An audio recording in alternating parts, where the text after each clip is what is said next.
Well, hello and welcome. Let's make sure here that things are looking good. I'm going to check real quick, grab this down.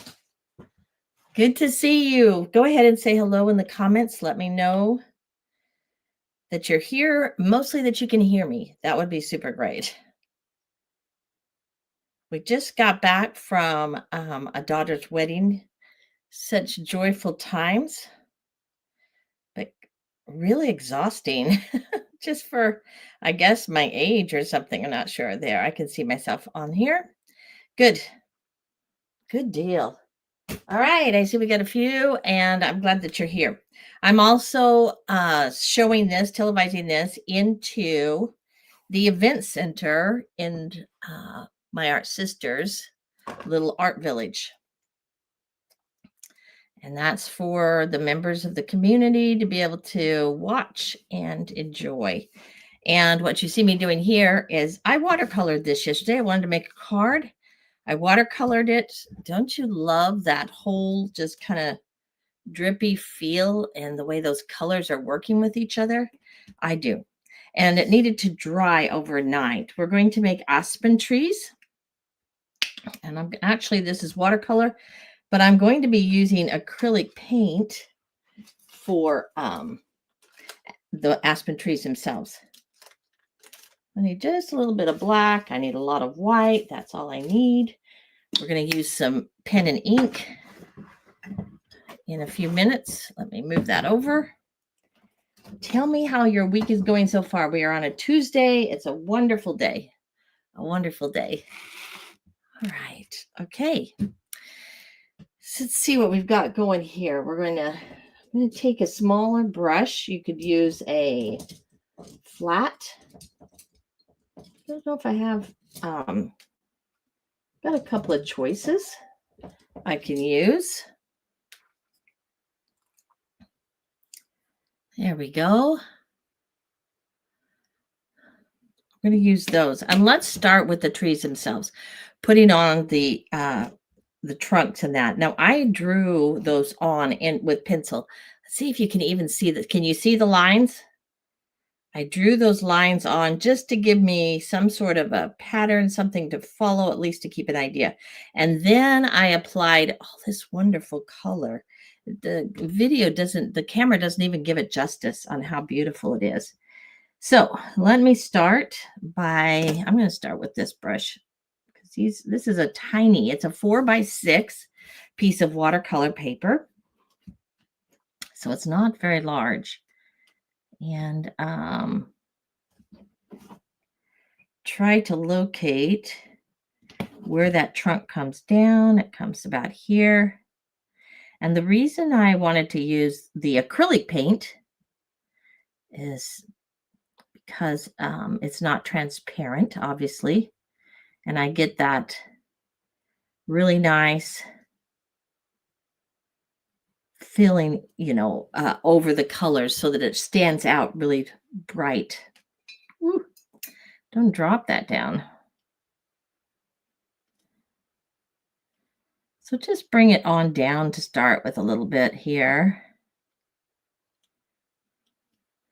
Give myself, and we will just there we go. Just something to start with. And we'll work with what we can see, and then we'll fill in a minute what we can't and create what we want. So I've got a trunk going down here with the branch coming out. Love these colors.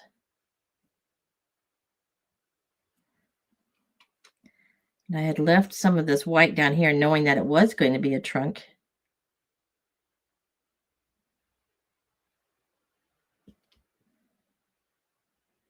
How was your weekend? And we're just plugging along here. Or anybody even shows up. I'm going to be doing some changes to my whole program here. And so if you're on my email list, you'll see those changes. and you'll be given an invite on showing if you want to continue on my email, because some of the changes are happening due to a program I'm using to house all of those emails, and it helps me do a little cleaning out. Look at that. Isn't that awesome? I've been playing a little bit with some different logos and ideas over the last, I'd say probably 2 months, 3 months, 2 months. And just the thought of stepping back in, bringing in, well, this is actually what I originally had wanted to start with, is pulling and uniting the coaching that I have been trained in for so many years and the experiences I've had, uh, and incorporate art, or the creative expression, you might say, as a great tool to enhance that work. And so when I started this, that was my goal. And I've been just sort of creating it, working with it, taking the bits and pieces that I have, the Creative Reminders Library, the different things like that, and coming up with a program that is easy to understand, because that's the key. Is I need it to be easy to be understood by the participants. And it has been a fun journey. I feel like I've coming to a great place with it. And I actually left this last week when I went out of town for the wedding. I wanted that time to step away and really consider for myself what direction would be the best, and what I felt um, that God was directing me to. And it's interesting, I didn't get the lightning bolt feeling of like, this is what you're to do. And so I was still a little questioning on like, I really don't know exactly my direction. Do I just stay with what I've already created?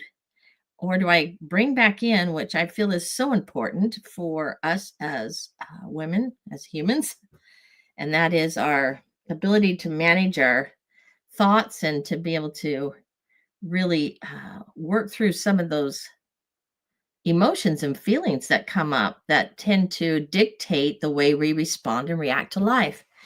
And it's interesting because as I was thinking, well, and you're so busy with the wonderful events of spending time with family and that it's not truly a time of, really reflecting on what direction you need to go, because I love being with my kids. I love learning all the things they're doing, spending time with the grandkids. And just because you don't get to see them, they're in a different state that's quite a distance away. And so it was just delightful. But it's interesting because now notice what I'm doing here. I'm just ad-libbing and kind of adding some branches, taking off in this. And that's the beauty that I love about art is, we get so stuck in perfectionism, and even sometimes as an artist, we get too focused on perfection, looking for it to be perfect, and it robs us of the benefits and just the enjoying of the beauty of the process. So let's just play here and kind of see this tree as it evolves. There we go. It's coming along. So fun. Oh, wait, what was I saying as I got back into this? Anyway, it wasn't until I got home that I realized the situation that I encountered while away actually was giving me the answer. And it was the message and the answer that I needed. And so I'll be posting out a little bit in my email coming up here after I finish this today. I'll share that out in the email. But it's funny. It's not funny.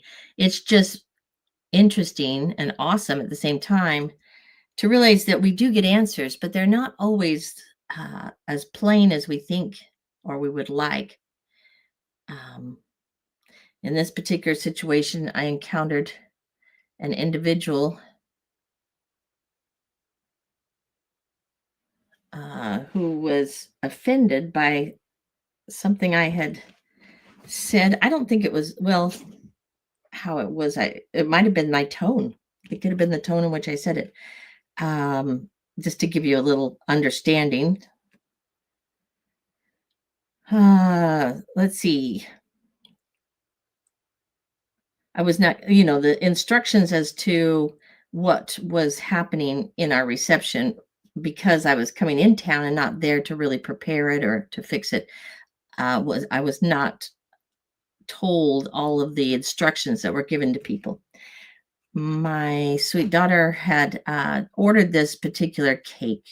She had thought about it and really put some, just sounded delicious. It was a coconut, and I was very excited about it. But she had made the comment, "Oh, I hope I get some cake, because how often is it, the bride and groom get that first bite, but then after that they really don't get time to sit down too often and just enjoy the food and all of that, because people are there to wish them well, and they are busy communicating and receiving those well wishes, and that's just the nature of a reception.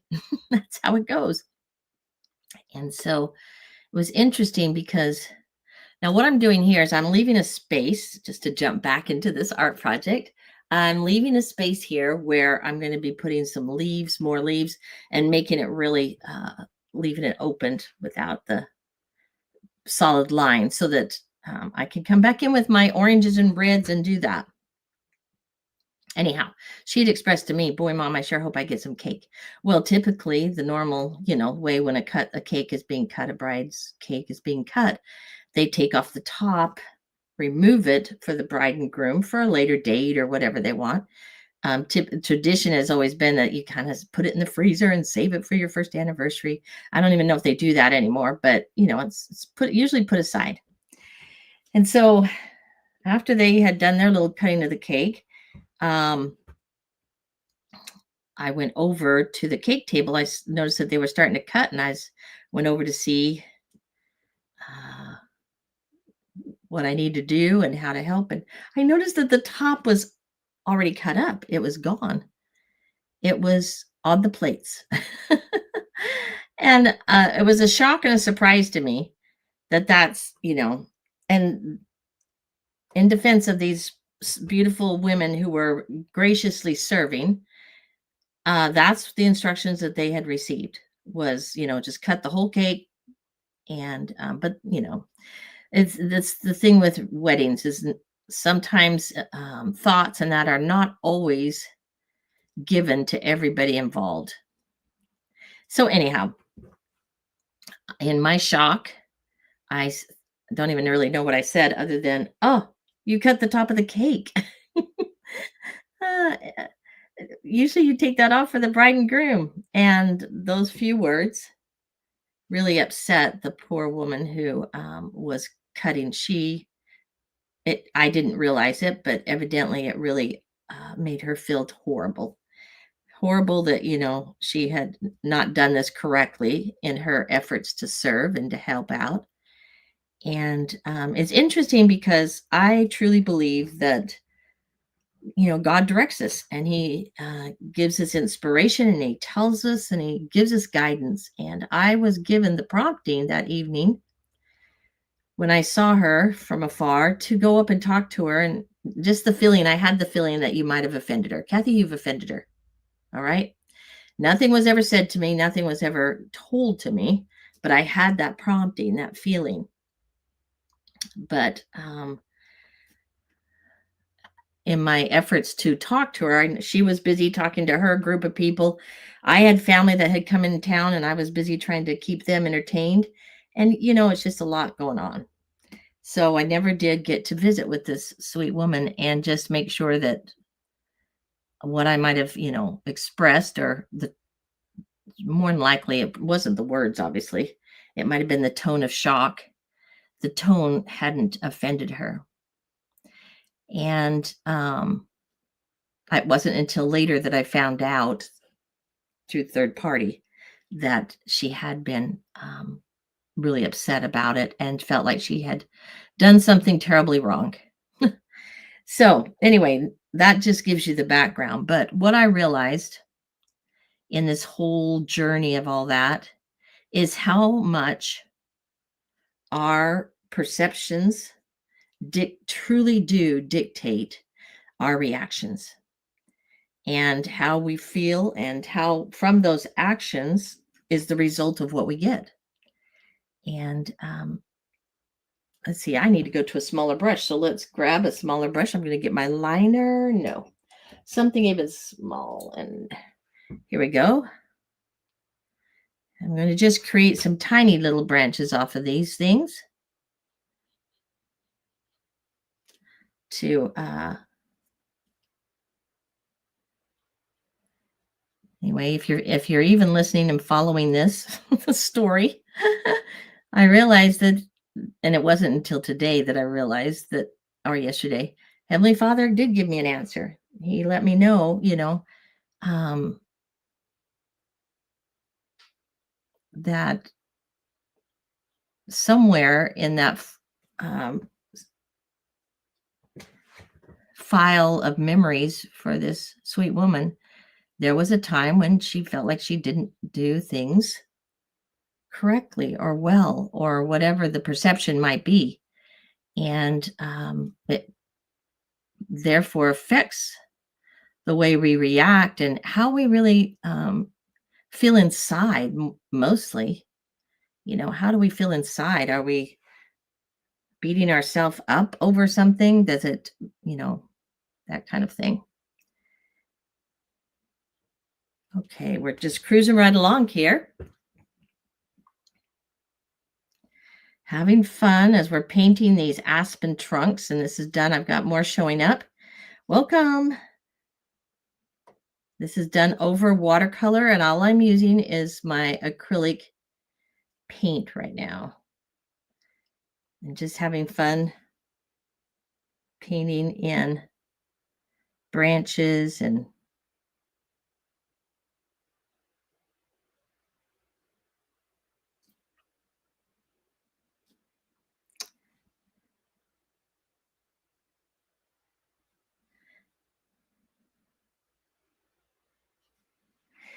too, the other thing I realized, and as I'm contemplating a lot of this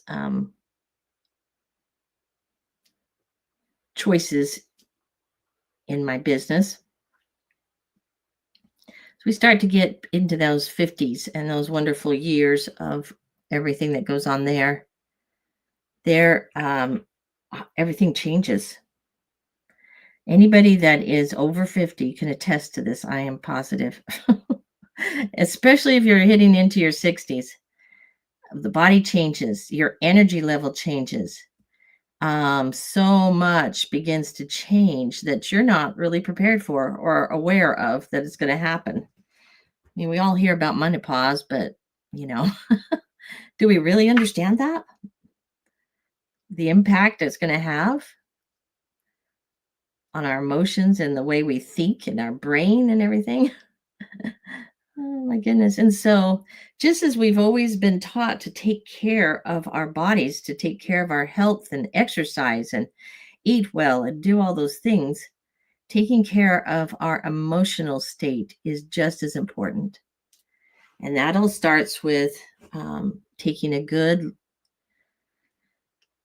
taking time to really evaluate and work with our mind. Okay, look at that. Love it. Welcome. Oh, hello. I'm just sitting here talking away. Hello, Lynn. It's good to have you. And hello, Joni.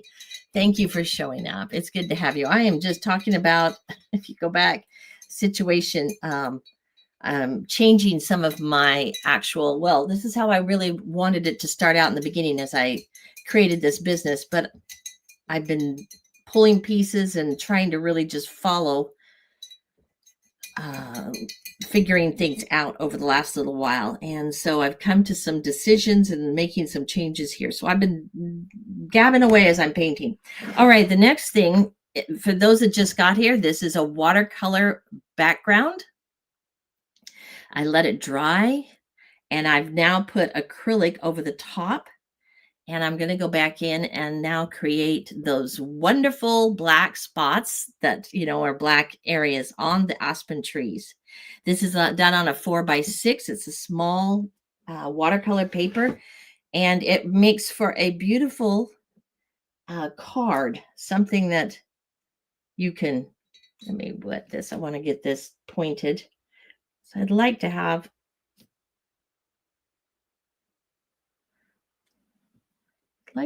some really fine lines here.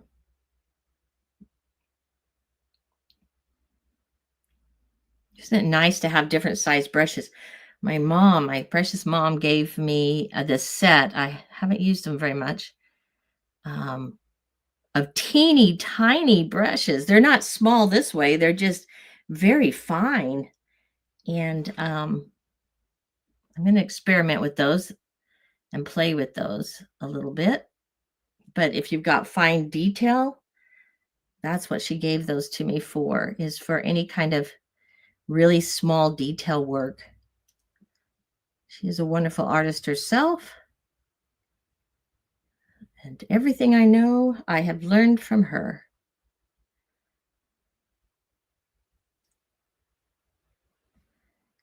All right. I'm going back over this a little bit just to emphasize it some more. And because for me, this is the relaxing part, is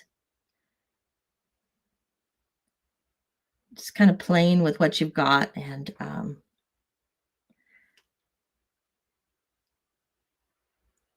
working on it a little bit more. Okay, great. Let me give this a quick little dry so we can go into the next step, which is going to be the black.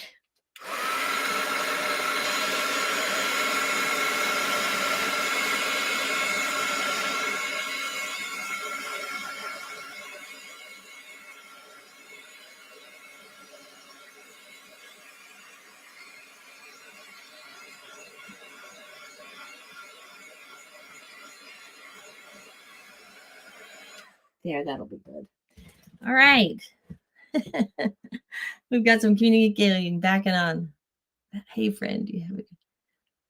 Okay, perfect. I'm glad you guys are chit-chatting back and forth. How fun. I don't know how many of you that are watching are over 50. We were just talking about that and some of the challenges. I would love for you to post on here some of the challenges that you find. I found that on this particular trip that I just finished, I got back from a daughter's wedding, and I'm creating a gray with this black right now. I'll be using that. And I want different shades of it, some lighter, some darker. Okay. I'm going to come in and take the lighter and just brush down the tree a little bit. Get some of these areas where the branches come together and give that shadowy effect. Anyway, going back to what I was asking, post, what are some of the challenges you find if you are over 50 that you face, that you see? I was talking to another friend this morning, sweet friend, and she was talking about, a lot of times, and I feel bad I did this to my mom, but you get asked to babysit a lot.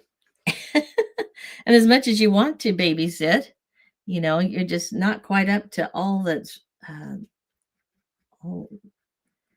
your energy levels changes, your temperament, your patience, everything, all that kind of changes a little bit and can be taxing. So just interesting We kind of came up with a list ourselves this morning of ideas. I'm going to be posting and talking about some of those challenges. So I'd like to know if you know of any.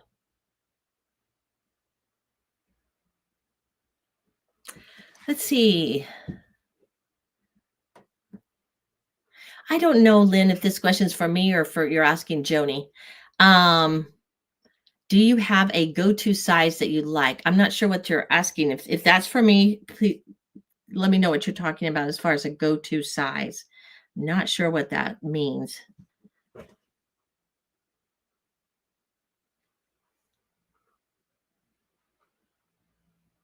Oh, are you talking about my brushes? The go-to size brushes?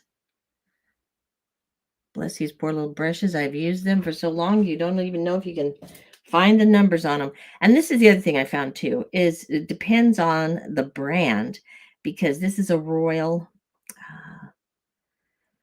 Lang nickel. And what size are you? This is a 4. I use this one a lot. A lot. I do use that one a lot.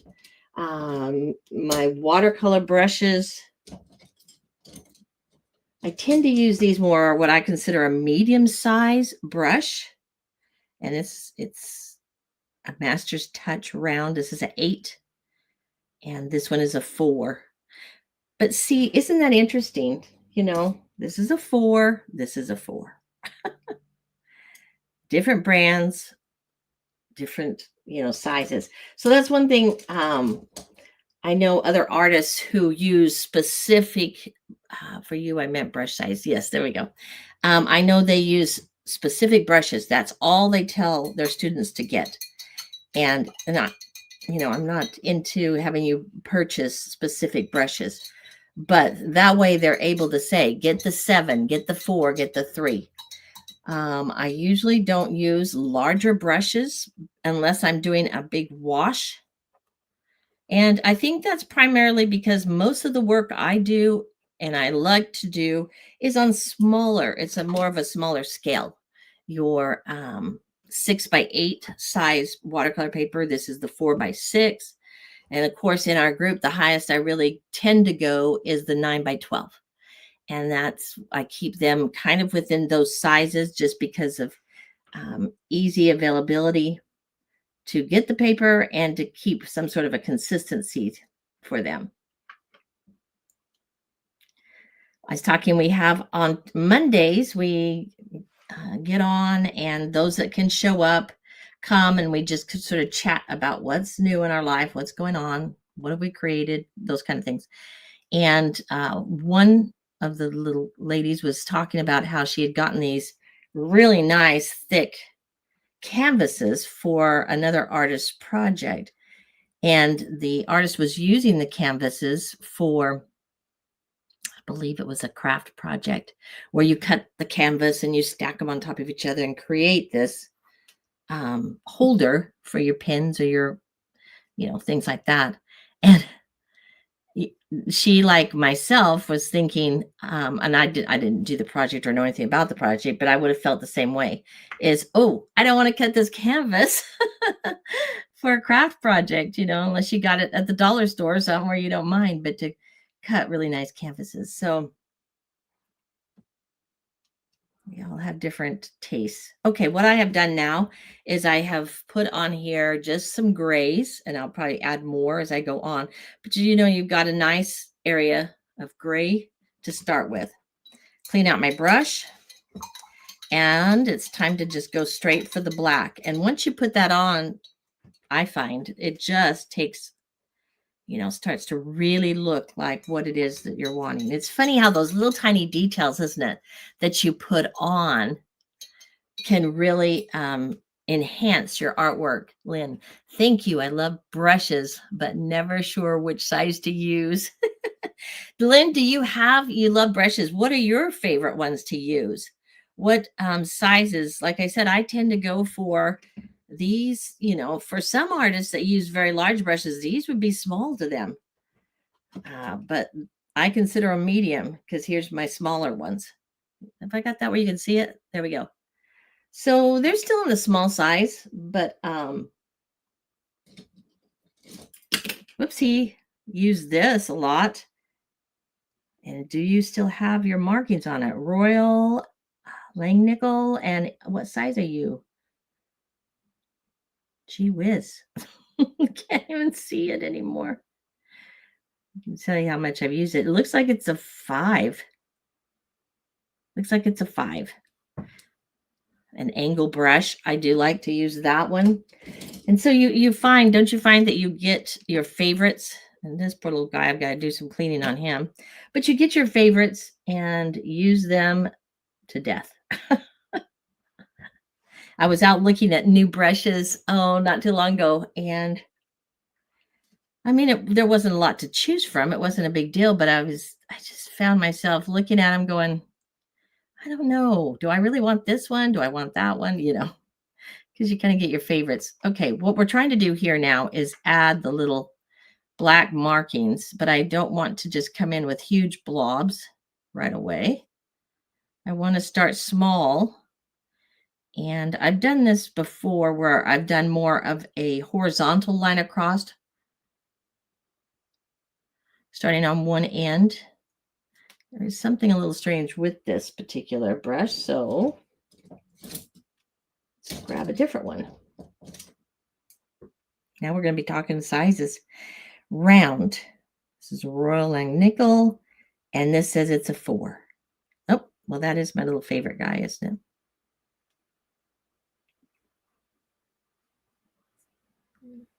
Get it and kind of twist it into a little bit more of a point. And these are tiny trees.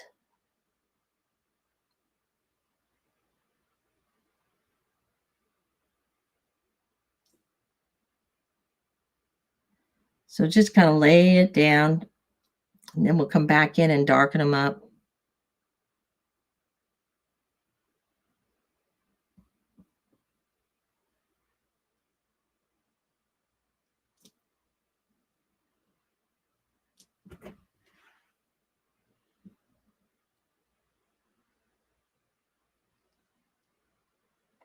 I find that helping individuals, inspiring them to create, it really boosts our confidence. And when you look back at something that you've made, just that feeling of, I made that.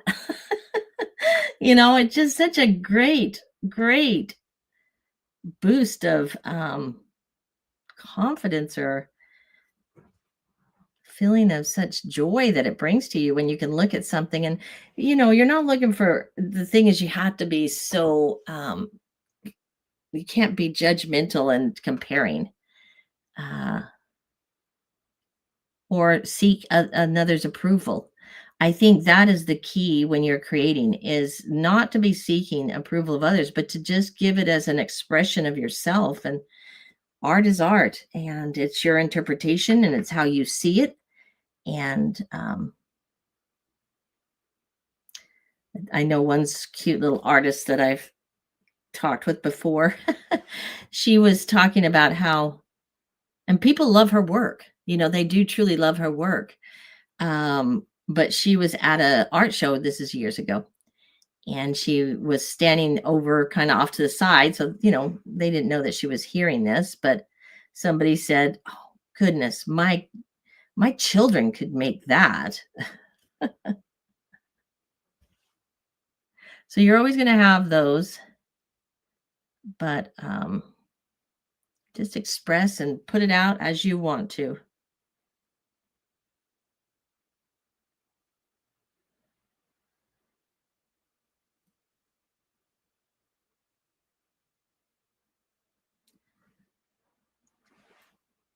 And with that same artist, I mean, she's created her style and is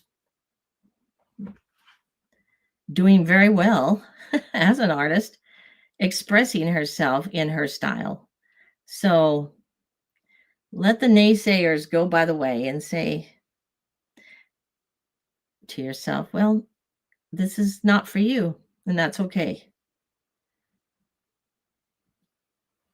All righty. How's it? Do you see it coming alive? Notice how it's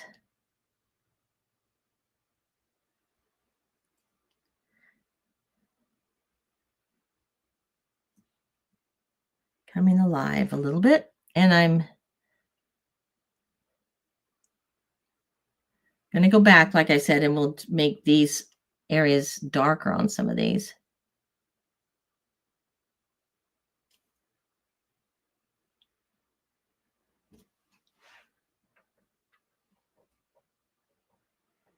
There is actually, as you're studying art and you're learning about it, there's quite a bit to it. And you know that. Those listening here, an artist yourself, know that there are, perspective and different kind of principles and rules, not rules per se, but just things that help us as we create art, the repetition, the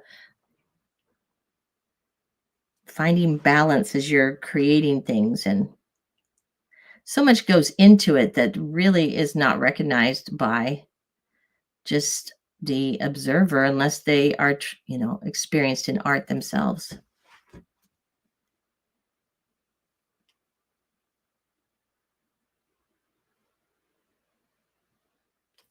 All righty, let's look it over.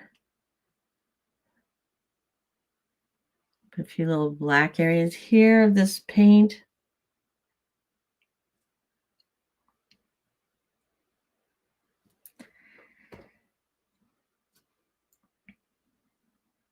I like to get in where they meet together and they come together.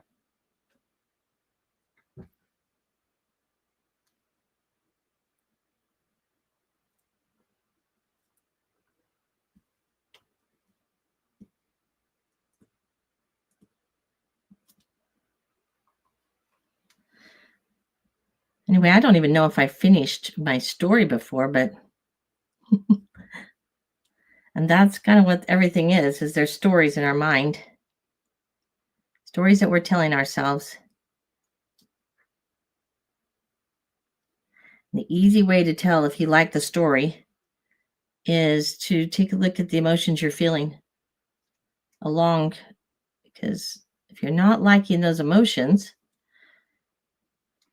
or the actions and the results you're getting, then you might consider changing the story, which is basically the thoughts. It is totally the thoughts that are occupying your mind at that time.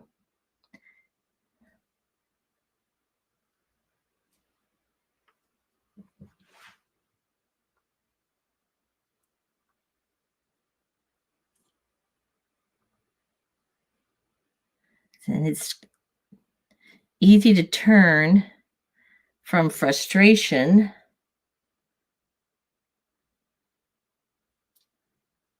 I think the world right now, with the way everything's kind of going and how people are reacting to things, which is kind of crazy. Everybody could take a good look at the story they're telling themselves in their mind.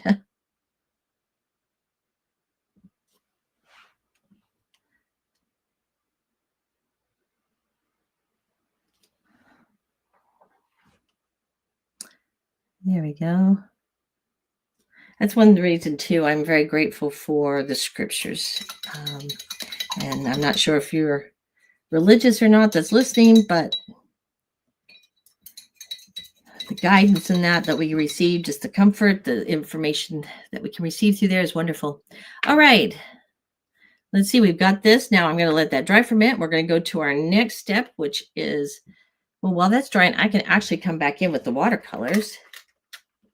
And then we're going to go to some, I'll dry it and we'll go onto a little bit more detailing. I need some orange. I want some deep orange for this.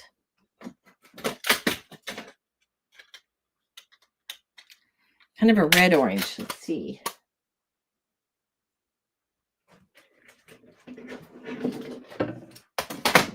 Here we go. This has a really great, and do not mix your acrylic water, the paint, the water that you're using for your acrylic brushes, with your watercolors. Don't mix those. So I just want to put that out there so that you don't accidentally do that. There's always that joke about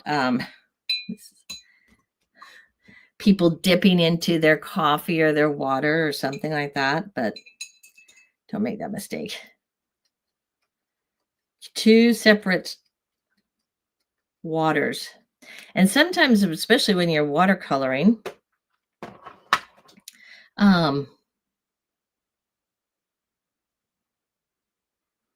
I'm going to just put globs of color here.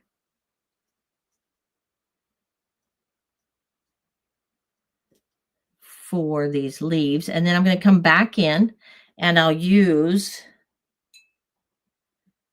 my white jelly roll to get out the shapes, to be able to put the shapes out. So just put down the color. That's what I'm going to do here. And then we'll use the jelly roll to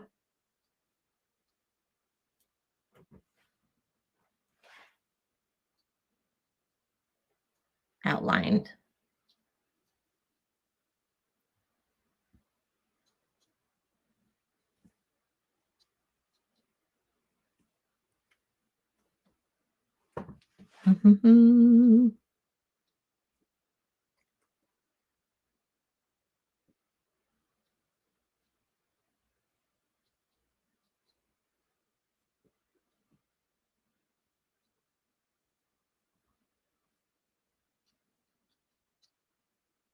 Got this red. It's kind of a fire engine red.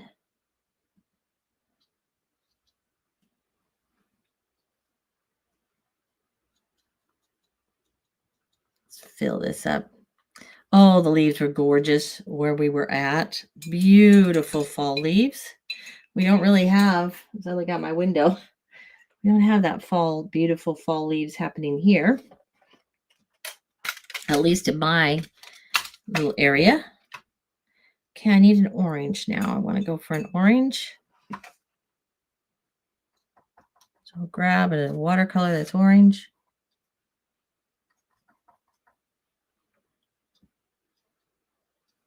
Add that.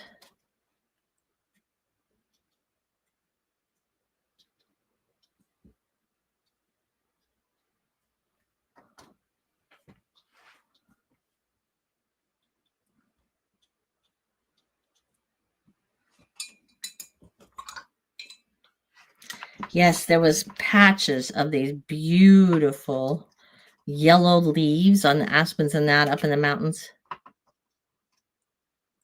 It's very pretty. And I don't think this is going to show up.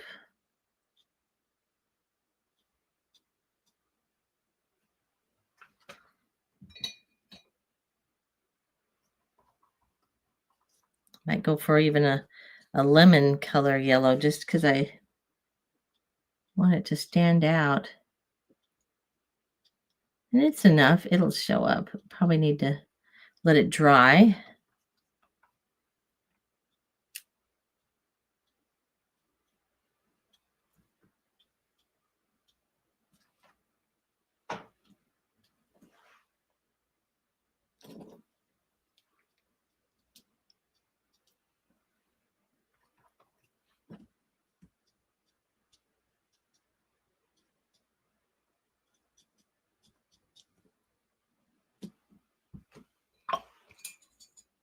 Okay.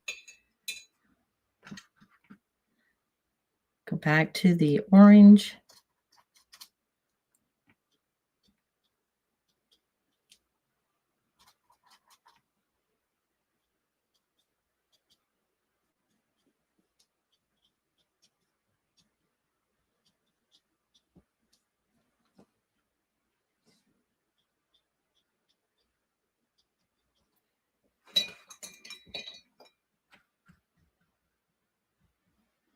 Let's see. Grab that rust here. I'm going to add this rust color. I've got a rust color here that I'm kind of adding in here and there just a little bit. Give it some depth, the darker color with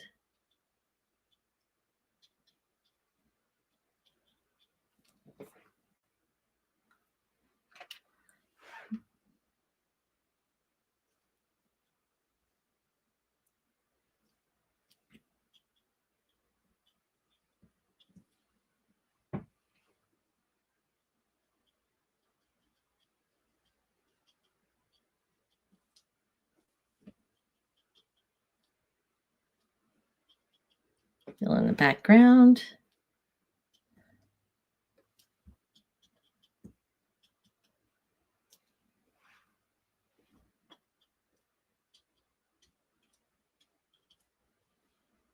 There.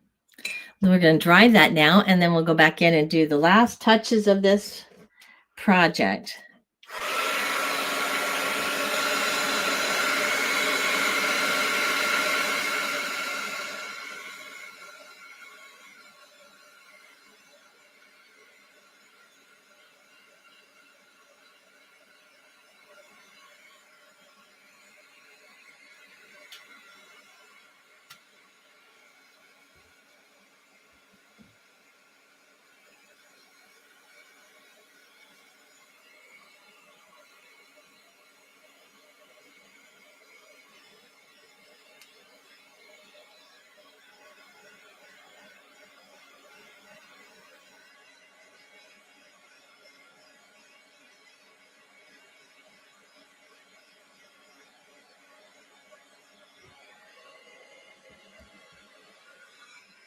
That is dry.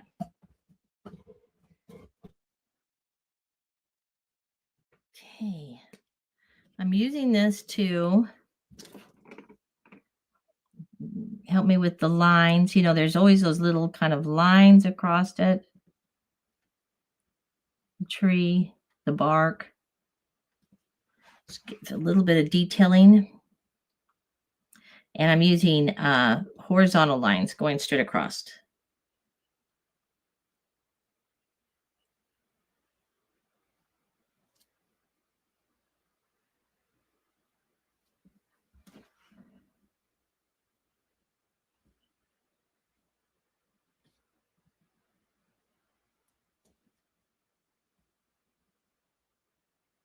Yes, when you're thinking about when you really start concentrating on what you're doing, you know, where you're putting your lines, how you're moving your lines, the different things, your brain focuses in on that and it lets go of anything else that is in there that you have been worried about or kind of concerned. So if you got something you're a little concerned about, I know it's hard to create when it's kind of stressed out over stuff, but that's the best time to do it in some regards because it gives your brain a rest, gives it lets things work themselves out.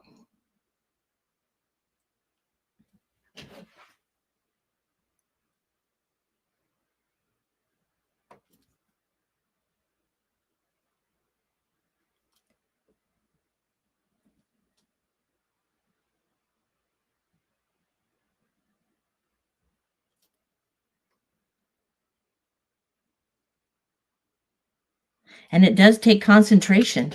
I was one time doing a little project of just some lines and you know curves and shapes and things, and I started them. It was interesting. I was feeling a little frustrated with an individual that I was working with, and I was working on this project, and it was interesting because my circles were turning into ovals, and I was like, "What is happening?" And then I realized I had to really focus on what I was doing, pay attention to that, not let my mind just sit there and think over something.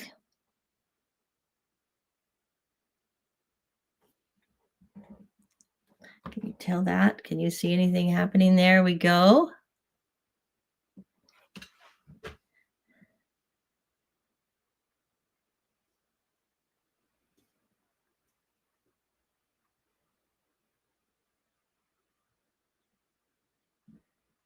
I've outlined this a little.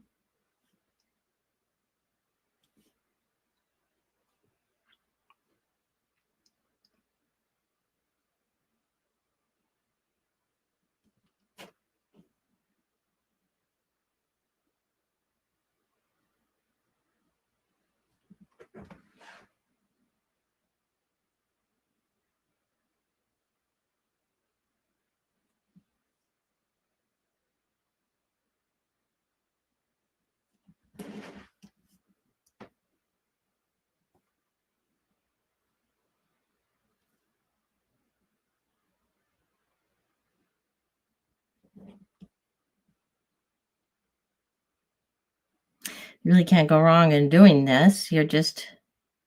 But you do want to kind of just do a few and then go back, and you don't want anything to be real symmetrical on it. It needs to be haphazard, kind of asymmetrical, definitely. Nothing is exact.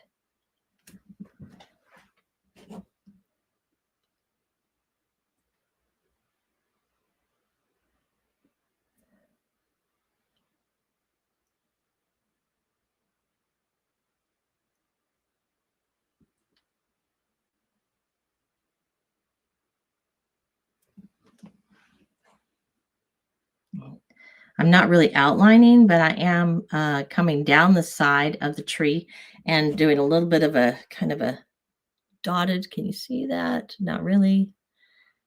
Just lifting. I lift my pen, but I am coming down, and I'm not giving an outline to everything, just some areas. I really like to emphasize these areas where the branches come together and put a little bit more focus on that, maybe in shadowing or lines. Those are the areas that I tend to focus, making sure that I've got enough shadow in there just to emphasize that. See how that just really switched that changed that.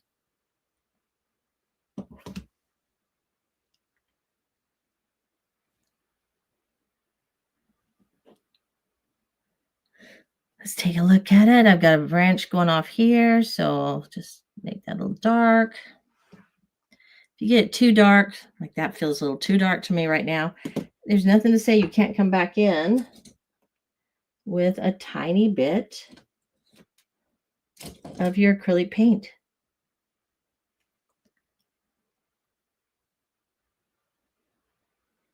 So if you feel like, oh, I got too much happening there, just come back over with a layer of your acrylic paint. And you don't have to get it right back to the white because it'll make a nice grayed area, which then turns into your shadow.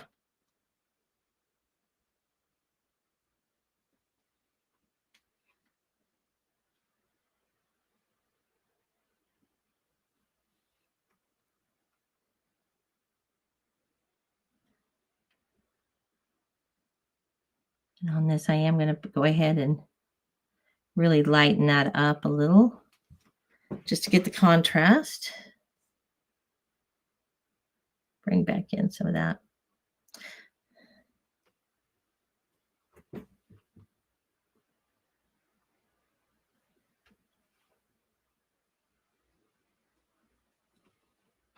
All right. While that's drying, now we move on to, let's see if this one is working, this jelly roll. It's only an 05. I usually like a 10. It's an 8, but we'll try it. Let's see. This is all dry. So now I'm going to just focus on creating a leaf shape with my white.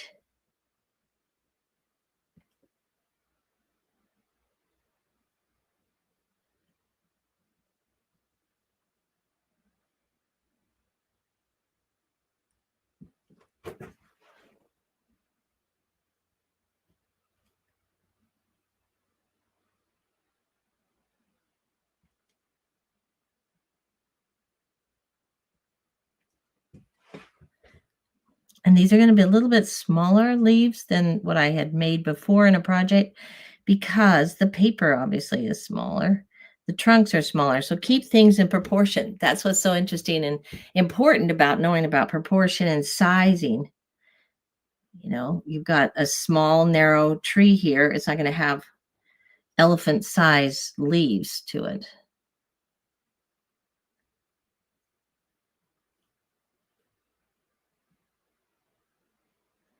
Even though it might be tempting to make those leaves a little bit larger.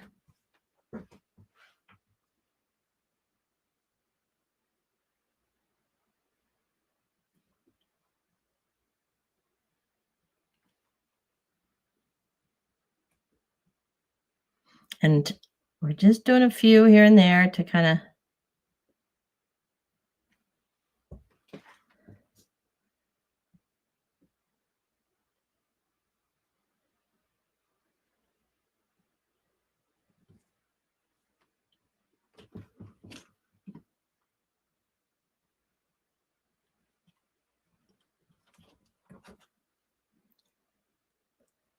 Let me get that a little closer. There we go. See the little leaves put in there, little markings. Let me get closer. I've got to get it so it actually zooms in on it. There we go. See, those lines are not perfect. They're not, but when you stand away from it, it gives you exactly what you need for the texturing of your trees. All right, my friends, let's take off and see what we've created here. I'm so glad that you've joined me today because I've created this little card.